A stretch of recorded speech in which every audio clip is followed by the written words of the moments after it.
Constable exam हुआ उसमें किसी भी तरह की कोई त्रुटि नहीं हुई। कल जो बीपीएससी का एग्जाम हुआ उसमें भी जहां तक हम आप ही लोग मीडिया रिपोर्टिंग से देख पाए हैं कि वो कुछ अफवाहें फैली थी, लेकिन कोई इस तरह का मजबूत आधार अभी तक नहीं मिला है कि उसमें क्वेश्चन लीक हुआ है। तो हमारा राज्य ही है जिसमें अभी जो बड़े स्तर पे हमारा मूल अपराध नियंत्रण हमारा मूल उद्देश्य है। अपराध नियंत्रण के लिए पुलिस की विजिबिलिटी बढ़ाई जाएगी और अभी हमारे पास डायल 112 के भी करीब 2000 वाहन उपलब्ध हो गए हैं। तो डायल 112 हो या थाने के अंदर जो पेट्रोलिंग व्हीकल्स है, रोड पेट्रोल्स के लिए भी व्हीकल्स खरीदे गए हैं। तो ये जितने भी प्रकार की पेट्रोलिंग है, beat road patrolling, beat foot patrolling, beat शहरी पेट्रोलिंग हो, और पदाधिकारियों को सड़क पे दिखना चाहिए, उनकी विजिबिलिटी हम लोग देखेंगे। जो भी डीएसपी है, इंस्पेक्टर है, they should be seen on the road. वो घर में बैठने के लिए नहीं है, जो पहले भी चलता था कि आपको संध्या गश्ती करना है। इवनिंग पेट्रोलिंग मैंडेटरी है, नाइट पेट्रोलिंग मैंडेटरी है।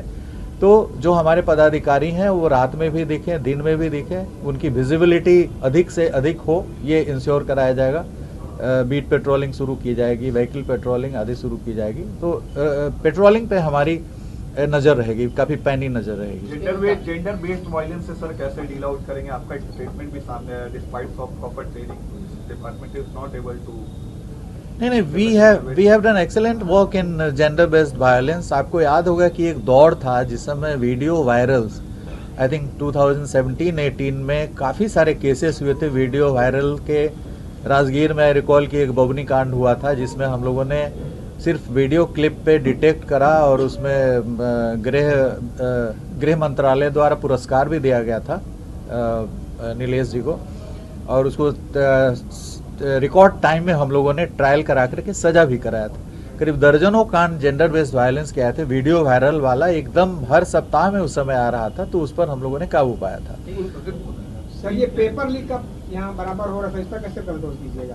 देखिए, पेपर लीक के संबंध में नियमों को भी आप जानते हैं जो संशोधन हुआ है, नियमों में संशोधन हुआ है, उसमें भी धार लाने का प्रयास किया गया है। और उसके बाद पूरे राष्ट्रीय स्तर पर जितने सारे स्टेट्स हैं, यूपी हो, राजस्थान हो, सभी स्टेट्स ने इसको काफ़ी सीरियसली लेकर के और नियम अधिनियम में भी संशोधन किया है और इसके लिए एक काफ़ी संजीदगी के साथ, काफ़ी सख्ती के साथ किया जा रहा है। जैसे आपने अभी देखा कि कांस्टेबल एग्ज़ाम हुआ उसमें किसी भी तरह की कोई त्रुटि नहीं हुई। कल जो बीपीएससी का एग्ज़ाम हुआ उसमें भी जहाँ तक हम आप ही लोग मीडिया रिपोर्टिंग से देख पाए हैं कि वो कुछ अफवाहें फैली थी, लेकिन कोई इस तरह का मजबूत आधार अभी तक नहीं मिला है कि उसमें क्वेश्चन लीक हुआ है। तो हमारा राज्य ही है जिसमें अभी जो बड़े स्तर पे जो कांस्टेबल का एग्ज़ाम हुआ था वो भी बहुत बड़ा एग्ज़ाम था, कई फेजेस में हुआ था, 4 या 5 फेजेस में हुआ था। बीपीएससी का भी एग्ज़ाम हुआ है जो सबसे महत्वपूर्ण एग्ज़ाम है स्टेट का।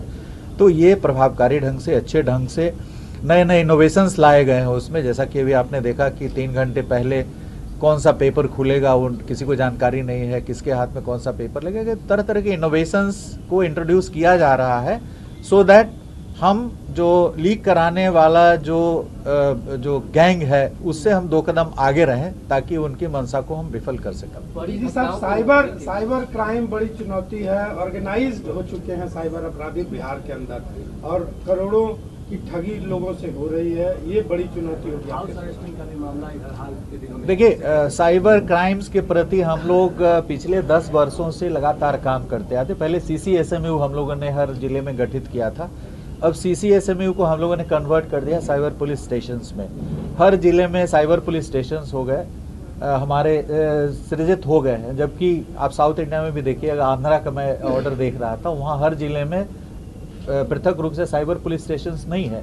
तो बिहार उन कुछ राज्यों में से है जहाँ पे हर जिले में पृथक रूप से नोटिफाई हो गया साइबर पुलिस स्टेशन। उसके लिए जमीन हम लोगों ने चिन्हित कर दिया है और कई जगह उसका डिज़ाइन वगैरह बन रहा है। जल्द ही हम लोग साइबर पुलिस स्टेशन के लिए पृथक भवन का भी निर्माण कर लेंगे। और साइबर पुलिस स्टेशन, जैसा कि आप जानते हैं कि DSP रैंक के पदाधिकारी उसके SHO हैं और साइबर थाने को काफ़ी सुदृढ़ किया गया है 2-3 वर्षों में।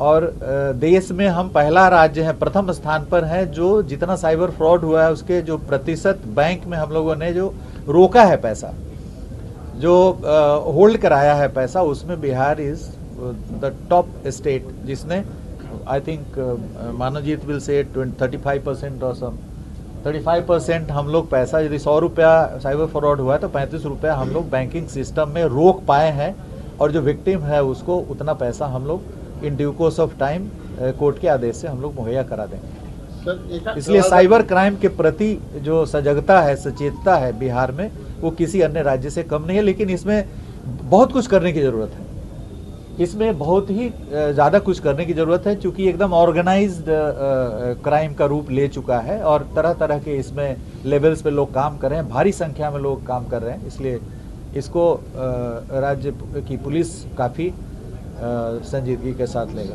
सर 112 का स्थिति है, क्या महसूस कर पा रहे हैं? इनकाउंटर प्रक्रिया भी जरूरी है क्योंकि बड़े अपराध कर्मियों पर नकेल कसना। नहीं, देखिए, इनकाउंटर एक संयोग है। इनकाउंटर कोई ऐसा नहीं होता है कि आपको अपराधी मिल गया और उसको इनकाउंटर एक नैसर्गिक और प्राकृतिक एक घटनाक्रम है कि आप कहीं जा रहे हैं, आप पे गोली चली तो आप आत्मरक्षार्थ गोली चलाते हैं, मुठभेड़ होता है, आप भी घायल होते, वो भी घायल होते। ऐसा कोई इच्छा शक्ति के अनुसार नहीं कि आपकी इच्छा हुई कहीं इनकाउंटर कर दिए। तो इनकाउंटर एक प्राकृतिक कालक्रम में होता है। ये कोई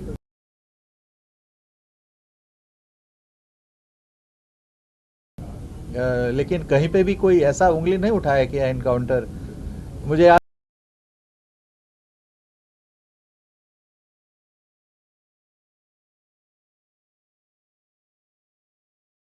दोनों लोग उसी दिन मारे गए, फिर अगले दिन भी कई लोग मारे गए थे, बहुत गिरफ्तार हुए थे और काफ़ी उसमें गिरफ्तारियां भी हुई थी पूरे स्टेट लेवल पे। तो उसमें कोई ऐसा नहीं कि आप सर एक सवाल है सर कि आपकी पुलिस जो है जहां पहले 50 मिनट में पहुंचती थी घटना स्थल पर पीओ पे, वहां वो 10 मिनट में पहुंचने लगी है। 112 आपका एक्टिव हुआ है, लेकिन कन्विक्शन का जो रेट है वो अब भी नहीं नीचे जा रहा है। क्या आप देखिए, कन्विक्शन का रेट को पुलिस के वहां पहुंचने से कोई उतना डायरेक्ट उतना संबंध नहीं, अप्रत्यक्ष रूप से संबंध है, लेकिन कोई ऐसा प्रत्यक्ष रूप से संबंध नहीं है।